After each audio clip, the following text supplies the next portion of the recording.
Where were you during the war? My first tour of duty was at the Olathe Naval Air Base in Olathe, Kansas, which was a primary training for pilots for the United States Navy. I was in the commissary department. I was a cook. I was stationed there for about a year and a half before I was transferred to Philadelphia to await orders for their assignment. From there I went to Norfolk, Virginia, and I was stationed at a naval base there waiting to be assigned. And I was there probably about 6 months before I was assigned to go to Lido Beach in New York City on Long Island to go overseas with an amphibious force. Amphibious is small boats that can travel on land and water.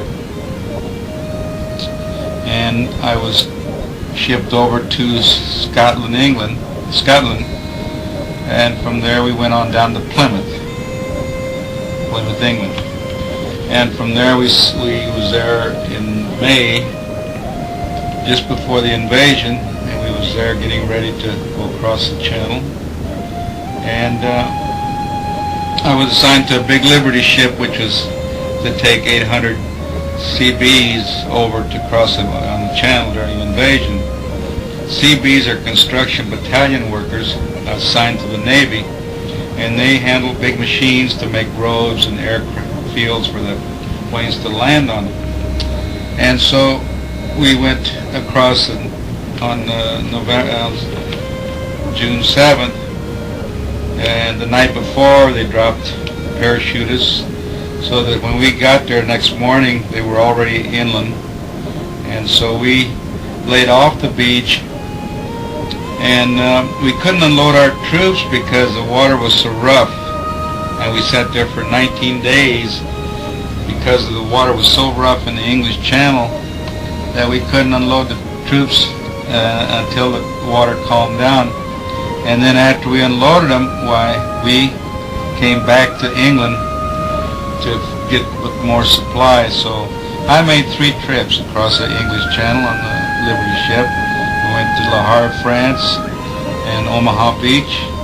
The third time I was down I was down the coast a ways. I forget this name of this city. But I made 3 trips on the big ship, and then I was assigned to a landing craft that carried 200 troops. It's a kind of a boat or ship that carries troops, and they go in, and when the tide is high, they go in as far as they can on the beach, and then when the tide goes out, the boat just sits on the beach and the troops can land. And I went across the channel, which is about 50 miles across from there. We were stationed at Southampton in England, and we go across from Southampton to Omaha Beach or Le Havre, wherever we were assigned to take troops back over. From there I came back to England, Plymouth, England, and went up to Scotland again with this ship to turn it over to the English Navy. We turned we had about 16 landing crafts in our group, so we turned them all over to the English Navy, and then we proceeded to come back to the United States. The war was still going, but our work was done. So I came back to the United States. I got into New York on December the 22nd, and so I had promised my folks I'd be home for Christmas, but I missed it by I got home about Christmas Eve, but I couldn't get the train into Kansas City, so I had to wait till next day to get home.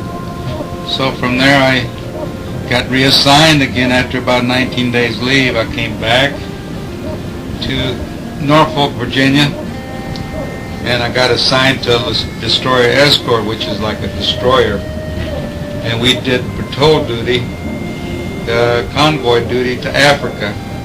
I went to Africa on 2 trips. It took about 18-20 days to go across, and we just guarded about 100 transport ships to go to Africa with supplies, and we'd stay over there about a week, and then we'd come back. We came back to Boston one time and then came into New York Harbor one time. The last time we came in was in New York, so we were there in dry dock. We were being fitted with new guns to go to the Pacific Ocean, to where the Japanese war was. And so I was on there for about 18 days there in Brooklyn Navy Yard, and the last day they transferred me to go back down to Norfolk off the ship, and the ship proceeded to go to the Pacific Ocean, down to where the Japanese war was on. And I found out later on that they were hit with a kamikaze plane, which was a plane that a Japanese pilot would fly and dive right into the ship. It was like a suicide mission. They called them kamikaze pilots. And they hit the back end of the ship, I found out later. And there was a couple of boys that were killed and quite a few of them hurt. But I was fortunate enough to be off the ship. Then I got assigned to another ship to go to the Pacific later on. And I went through the Panama Canal. And when we went through the Panama Canal, the second day we was in the canal, the United States Air Force dropped the first atomic bomb on Japan, Hiroshima and Nagasaki.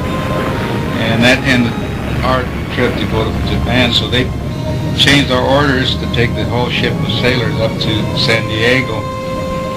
And they processed us to be discharged, so they had to send us back to our naval district, which mine was in Chicago at Great Lakes.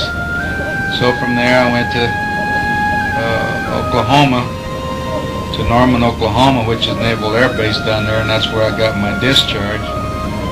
And the day I got my discharge, I had been in the Navy 3 years, 3 months, and 3 days. So I got on a train and went back to Kansas City, where I was working when I went in the Navy, and that's where I ended my naval tour. I was in the Navy about 3.5 years.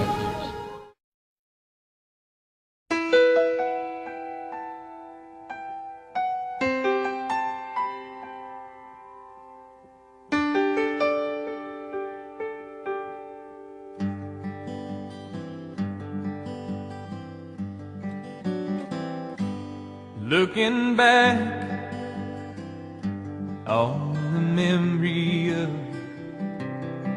the dance we shared beneath the stars above. For a moment all the world was right. How could I have known that you'd ever say goodbye? And now I'm glad I didn't know the way it all would end, the way it all would go. Our lives are better left to chance. I could have missed the pain, but I'd have had to